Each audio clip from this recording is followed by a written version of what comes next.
A'udzu billahi minasyaitonir rajim. Bismillahirrahmanirrahim. Assalamualaikum warahmatullahi wabarakatuh.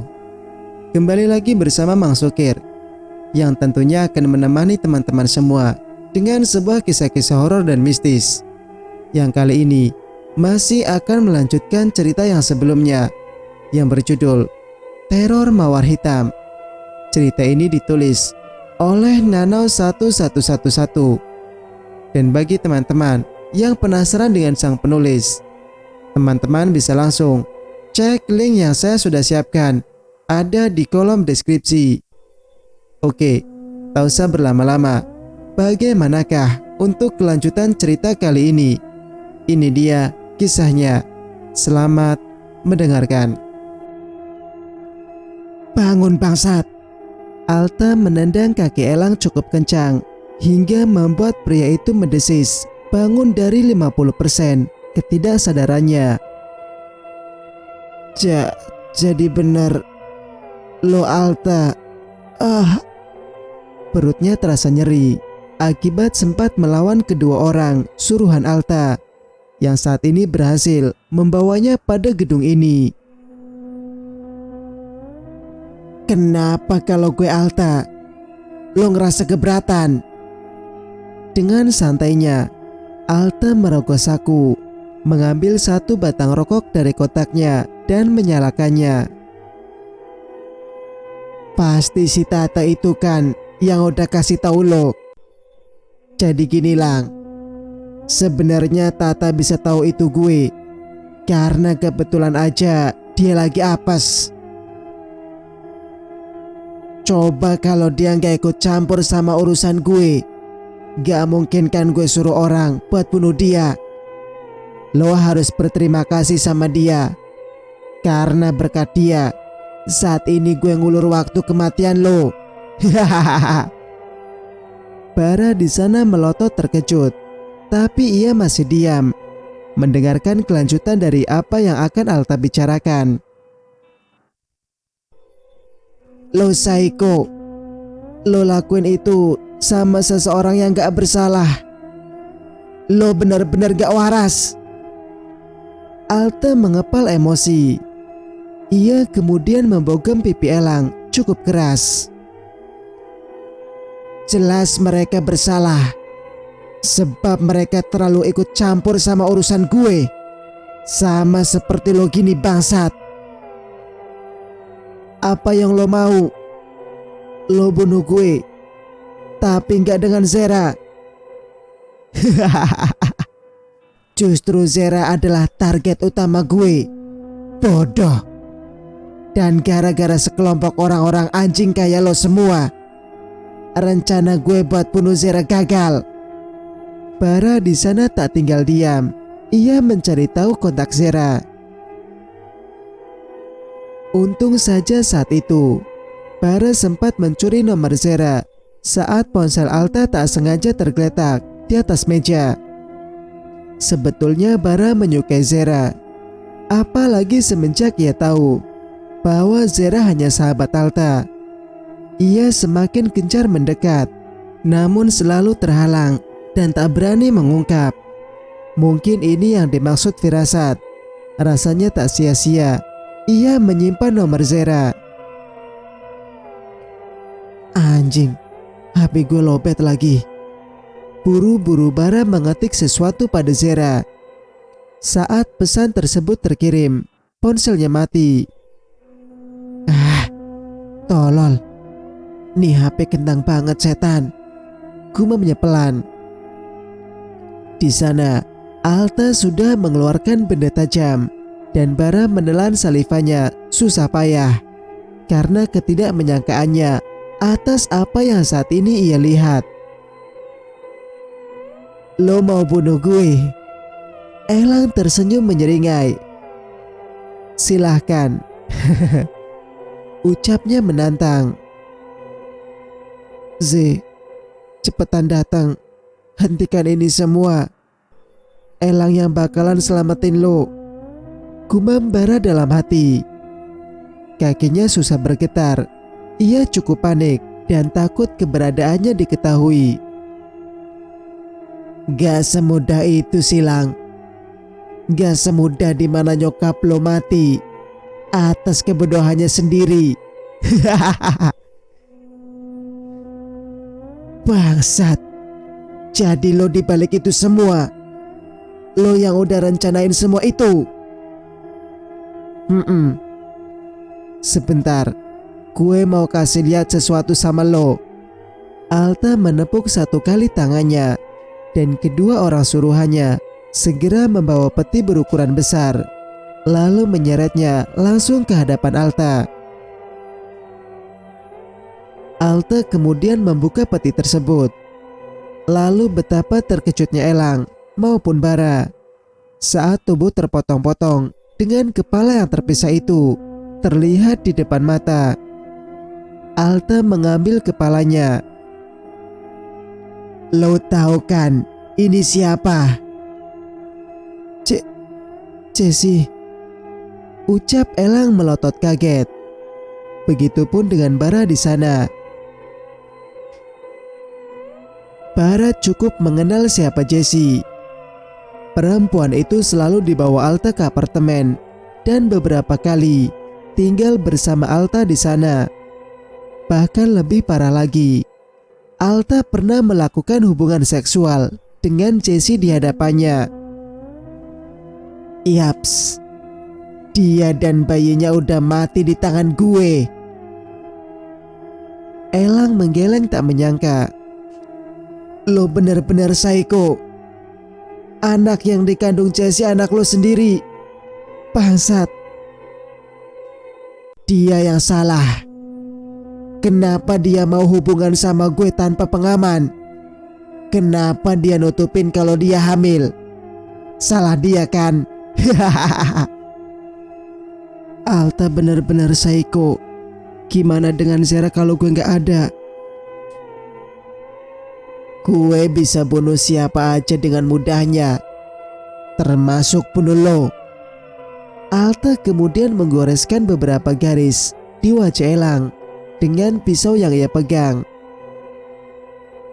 Lo gak lebih ganteng dari gue, jadi jangan sok-sokan nampilin muka lo di hadapan Zera, apalagi dengan senyum sok manis lo. Darah dari wajah Elang bercucuran. Sayangnya, tangannya tak bisa melakukan apapun. Namun luka yang digoreskan Alta padanya tak lebih sakit daripada saat ia mengetahui ibunya tewas akibat campur tangannya. Sementara itu, nafas Zera terengah-engah saat ia sudah sampai di depan gedung. Yang sebenarnya gedung di hadapannya ini tak asing. Kayak pernah aku lihat, tapi di mana ya? Iya, bukannya ini gedung tempat di mana Tata meninggal? Kan udah diamanin polisi. Tapi kok gedung ini bisa ada orangnya ya? Zera mendengar sesuatu di dalam sana. Ia mendengar suara teriakan yang terdengar bising. Perlahan kaki Zera melangkah masuk. Saat Zera hendak masuk semakin ke dalam, ia mendapati tangan yang membekap mulutnya mundur dan bersembunyi di balik tembok.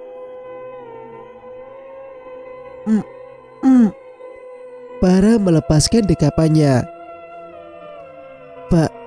Bara, kamu Bara kan? Temannya Alta, kok kamu Diam, jangan berisik, atau kita bakalan mati di sini sekarang juga, ucap Bara pelan. Maksud kamu? Lo lihat, itu. Bara menunjuk pada tempat berjarak, namun jelas terlihat adanya pertunjukan mengejutkan di sana. Dan suara mereka pun nampak terdengar jelas. Mata Zera melotot tak percaya. Kepalanya menggeleng seolah menolak bahwa apa yang saat ini ia lihat adalah Alta. Pria itu tertawa terbahak di sana melihat keadaan Elang yang semakin miris. Bahkan saat ini Ia hendak menodongkan pistol ke arah kepala Elang. Jantung Zera nyaris keluar dari tempatnya. Lututnya lemas, tak mempercayai apa yang ia lihat. Tangannya mengepal menahan emosi, amarah dan segala bentuk kecewa. Aku harus selamatin Elang. Tekadnya bulat dan hendak melangkah menghampiri Alta sebelum terjadinya pertumpahan darah di sana.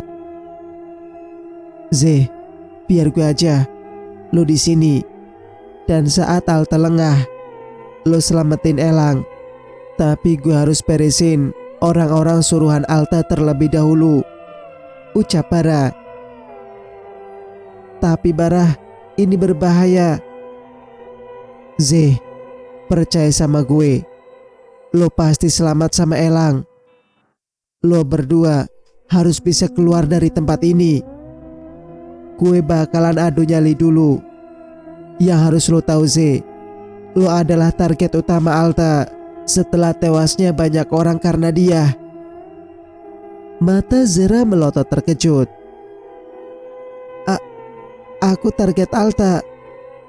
Gak mungkin. Gue harus cepat ngalihin mereka sekarang. Dan lo pergi selamatin diri lo sama cowok itu. Tapi kamu gak bawa senjata, Barah. Gue bawa pistol. Dan pistol ini selalu gue bawa kemana-mana. Barah memperlihatkan pistol yang ia keluarkan dari balik jaket hitam yang ia kenakan. Zera mengangguk pelan. Ia benar-benar takut sekarang. Namun keselamatan Elang penting baginya. Karena bagaimanapun Elang sudah membantu banyak. Barah pergi. Ia memancing orang-orang tersebut agar keluar dari gedung dan Zera bisa menyelamatkan Elang. Suara peluru yang ditembakkan ke sembarang arah membuat kefokusan Alta pudar. Matanya melotot marah dan tanpa basa-basi lagi, ia keluar dari ruangan itu. Buru-buru Zera menghampiri Elang. Setelah Alta keluar dari ruangan tersebut, Zera menangis. Ia kemudian langsung membuka ikatan tali yang mengikat tangan dan kaki Elang. Zera, ucap Elang dengan suara yang sudah benar-benar lemah. Zera memeluk Elang setelah ikatan tali itu terlepas. Kenapa bisa? Maafin aku. Hari ini Zera menyesali apa yang selalu Elang katakan padanya. Hari ini pula Zera menyesali telah menuduh Elang sebagai seseorang di balik teror. Elang merangkup pipi Zera. I love you more. Z, sebaiknya lo keluar dari sini sekarang juga, sebelum Alta tahu keberadaan lo di sini. Gue mohon. Zera menggeleng kuat. Enggak, aku enggak akan keluar tanpa kamu. Kita keluar sama-sama dari sini. Gadis itu segera membantu Elang berjalan. Keduanya berjalan perlahan keluar dari gedung tak terpakai itu. Meskipun dengan cara Zera membopong pelan Elang. Sakit Z. Ringis Elang memegang perutnya. Sabar ya Elang, kita pasti bisa keluar. Rasa panik terus menggerayangi pikiran Zera. Ia takut jika Alta mengetahuinya. Mereka harus menemukan jalan lain dari gedung ini. Kalau kita ke arah sana, Alta bakalan tahu, ucap Zera. Kita lewat belakang, unjuk Elang pada arah lain. Zera mengangguk. Dan kemudian keduanya melangkah ke arah tersebut.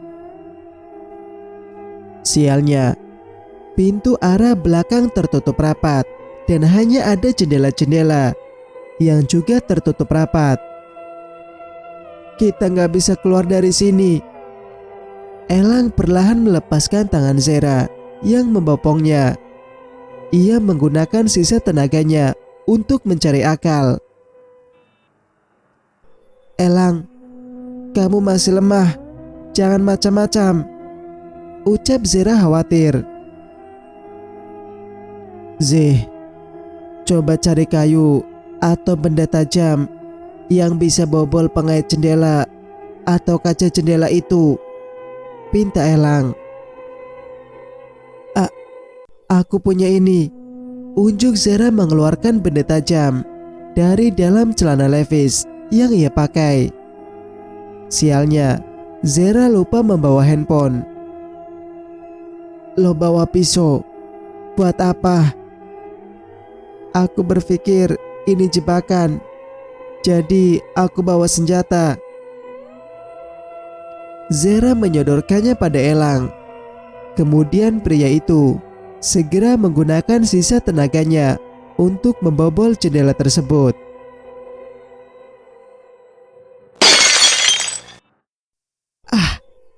Tangan Elang terluka mengenai kaca jendela yang berhasil ia runtuhkan.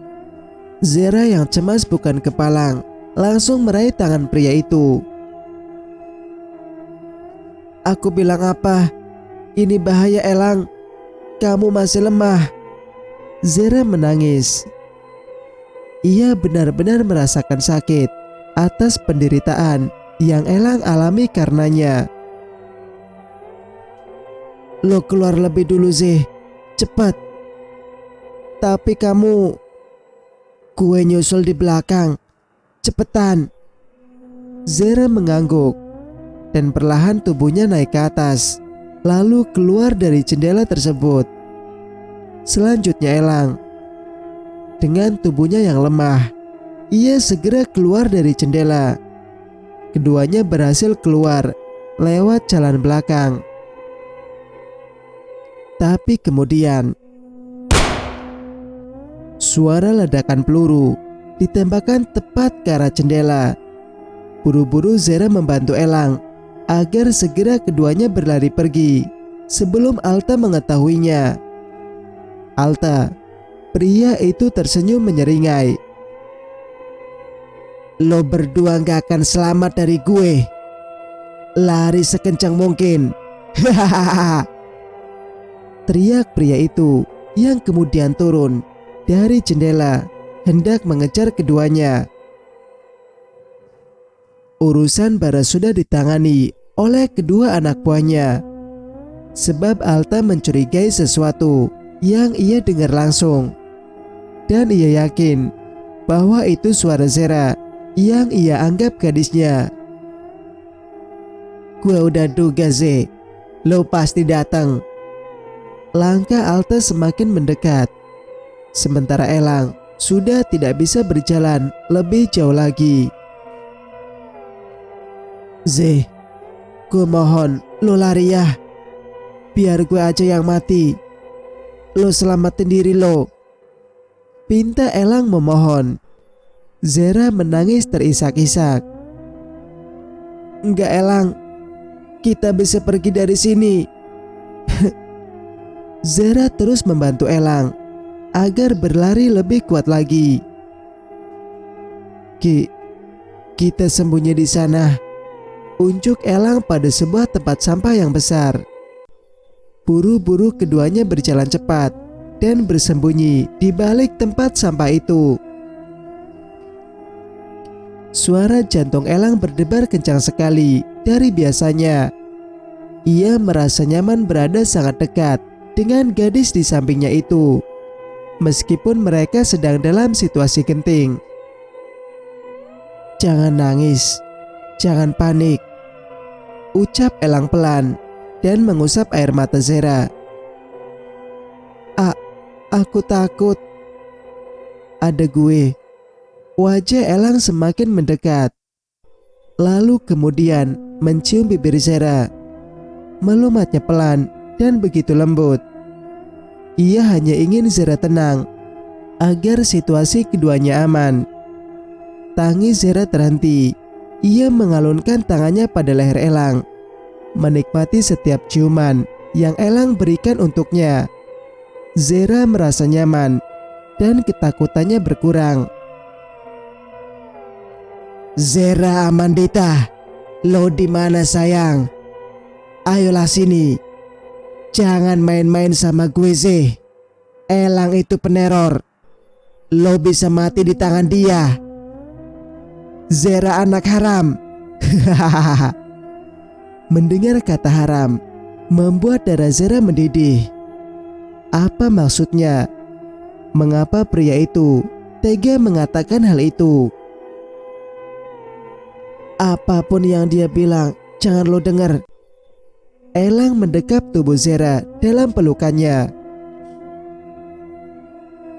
"Zera, Zera, dasar cewek bego, tolol. Berani-beraninya lo datang dan selamatin si bajingan itu. Lo nggak tahu aja kasus dia gimana. Hahaha. Dia nggak lebih brengsek dari gue, Zera. Lo pergi sama dia, sama aja lo nyerahin tubuh lo buat dia. Zera, ayo sayang, sini balik sama gue. Gue bakalan lindungin lo. Z, kan katanya lo takut kehilangan gue." Zera meringkuk semakin takut, dan Elang semakin mempererat pelukannya. Rasa sakit yang Elang rasakan sedikit berkurang saat dimana ia bisa memeluk Zera. Aku takut." Rasa takut Zera sekaligus ketidakmenyangkaannya semakin bercampur menjadi satu. Mereka tidak bisa selamanya bersembunyi di dalam sana apabila Alta tetap ada di sekitaran. Merasa tak lagi mendengar suara Alta, bahkan langkah kakinya seperti hilang, Elang mengintip di balik celah. "Aman, kita bisa pergi dari sini." Elang kemudian meraih tangan Zera dan menggenggamnya untuk segera keluar dari tempat persembunyian mereka. Tubuh Elang terhuyung ke belakang dan terbaring di atas aspal. Zera melotot terkejut. Ia menangis histeris. "Elang, bangun! Elang!" teriaknya saat pelaku menghampiri, melipatkan kedua tangannya di bawah dada. Ia ingin tahu sampai di mana korbannya bertahan hidup dengan peluru mematikan itu. Elang tersenyum kecil, mengusap wajah Zera. "Maaf, aku gak bisa jaga kamu. Aku gagal. Aku..." "Enggak, Elang. Kita bakalan pergi dari sini bareng-bareng. Kita bakalan laporin Alta ke pihak berwajib. Kita..." Elang mengecup tangan Zera. Ini mungkin terakhir kalinya, Z. Gue senang bisa rasain ciuman itu, bisa rasain pelukan lo, bisa bilang I love you di sisa hidup gue. Sekarang cepet lo lari dari Alta, Z. "Enggak, Lang. Aku mau lari sama kamu. Kita pasti bisa, Elang." Elang sudah tidak bisa lagi menahan sakit pada bagian punggungnya yang terkena peluru itu. Dan perlahan nafasnya tak lagi berhembus. Jantungnya berhenti berdetak. Nadinya tak lagi berfungsi. Elang Lukat Mahendra malam ini tewas mengenaskan dengan segala bentuk luka yang ada dalam tubuhnya, menimbulkan banyak darah berlumuran di atas aspal. Ia tak berhasil menyelamatkan Zera. "Elang!" teriak Zera histeris. "Gue kan udah bilang jangan main-main. Lo berdua aja gue main-mainin sih." Suara Alta membuat Zera menoleh ke belakang. Gadis itu kemudian berdiri dan berhadapan langsung di hadapan Alta dengan tatapan benci. Satu tamparan mendarat di pipi Alta. Namun pria itu malah tertawa terbahak. Jadi benar, kamu adalah orang di balik teror Mawar Hitam. Mata Zera memerah. Air mata turun deras dari sudut matanya. Sekarang hanya ada tatapan kebencian, bukan lagi cinta untuk Alta. Ikut gue. Alta menarik tangan Zera paksa. Enggak, lepasin. Zera berusaha berontak dan terpaksa Alta menggendongnya ala karung beras. Kemudian membawa gadis itu ke dalam mobil. Urusan kematian Elang dan juga Bara akan sangat mudah ia bereskan bersama orang-orang tertentu yang bisa membuat situasi bersih tanpa jejak. Cerita pun bersambung. Bagaimana menurut pendapat kalian? Jika kalian suka dengan ceritanya, jangan lupa untuk like, komen, dan subscribe channel ini agar bisa mendengarkan cerita-cerita berikutnya. Wassalamualaikum warahmatullahi wabarakatuh.